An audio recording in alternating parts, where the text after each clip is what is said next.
Eh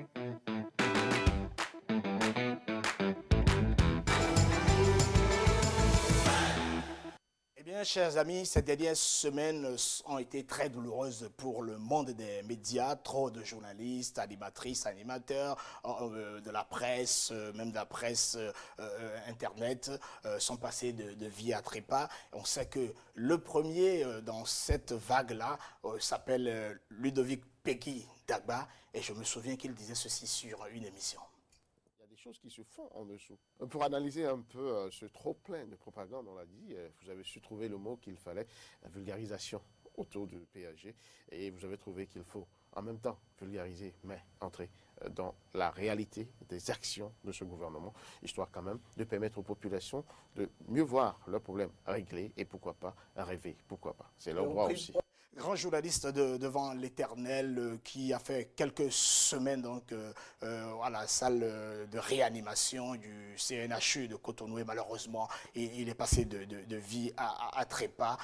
On pense aussi après lui à Raissa Béji, journaliste, chanteuse, grande voix de Golf FM au début donc, de l'aventure de cette chaîne qui a été malade, mais qui était quand même déjà dans cette volonté de revenir sur scène. Et elle parlait ici du titre phare de son premier album. Déjà, pour dire qu'on apporte, comment dire, une réponse à un appel de détresse. Et puis cet appel de détresse, celle que vous allez entendre dans un instant, a répondu aux appels des autres. Elle s'appelle Sonia Annick Agbantou. J'ai collaboré avec elle à Radio Tokpa il y a bientôt un peu plus de 20 ans.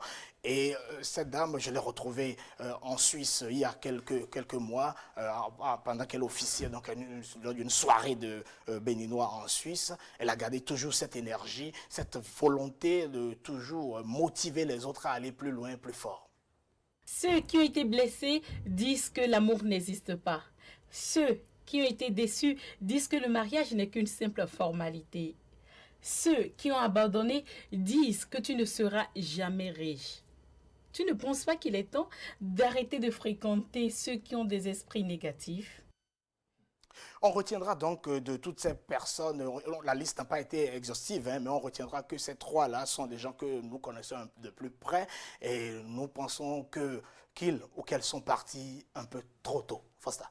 Absolument, on aurait voulu encore pouvoir profiter davantage de leur, non seulement de leur expertise pour la plupart, mais aussi de leur cœur. Je parle particulièrement de Sonia et de Raissa. Raissa surtout que j'ai eu le temps j'ai eu la grâce de fréquenter un peu, de connaître un peu également.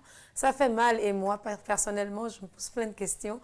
À un moment donné, j'ai eu peur pour le métier parce que c'est pas cette année que ça a commencé. Ça a commencé depuis quelques années. Il y a une hécatombe comme dans le métier. Peut-être qu'il y en a d'autres ailleurs, mais prenons soin de nous, c'est important. Prenons soin de nous. Oui, vas-y, je t'ai arraché le mot de la bouche. J'allais dire, veillons les uns sur les autres. C'est important. C'est important. Aussi. Oui, c'est toujours un chagrin vraiment profond quand on se rend compte que ceux qui font le même boulot que vous, ou qui sont des voix qui partent prématurément. On se dit qui va les remplacer et surtout pourquoi ils sont partis aussi vite. Et là, on se pose des questions, on se demande est-ce que je suis sur le bon chemin? Je crois plutôt qu'il faut être ces voix-là pour qu'au moins elles perdurent après votre départ. Et aujourd'hui, on en parle et on en parlera encore demain de Sonia, de Raissa, de tous ceux-là qui s'en vont, qu'ils soient artistes, qu'ils soient journalistes, présentateurs ou juste de simples voix, tout simplement à la radio, un visage. On a besoin d'exister. Vaïd Kodialaé, est-ce que ces personnes-là n'ont pas manqué de jouir de tout le bénéfice que leur talent devait leur porter? Bien sûr, vous avez dit prenons soin de nous et que la corporation prenne soin de ses acteurs, quoi. Ça, c'est peut-être un coup de gueule ou un coup de cœur. Je voudrais véritablement que ce métier nourrisse son homme parce que ce n'est pas encore le cas chez nous. Et voilà, si devenus anges, ils peuvent intercéder, ceux-là qui partent, et bon, qu'ils jouent de tous les atouts pour que ceux qui décident puissent faire quelque chose pour que les journalistes puissent vivre de leur art. C'est important. Jérôme Tansavi, tu as été aussi journaliste et tu connais les galères de ce métier. L'un des problèmes, évidemment, c'est qu'il n'existe pas de mutuelle de santé, il n'existe pas d'assurance santé. même la retraite pour les journalistes, ça n'existe presque pas. C'est quoi le mot à porter pour eux? Bon, résilience pour nous, hein. Résilience pour les hommes des médias. Et voilà.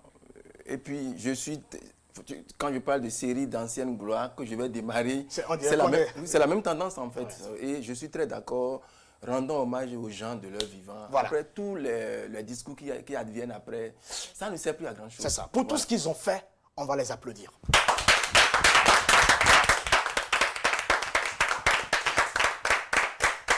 Eh bien,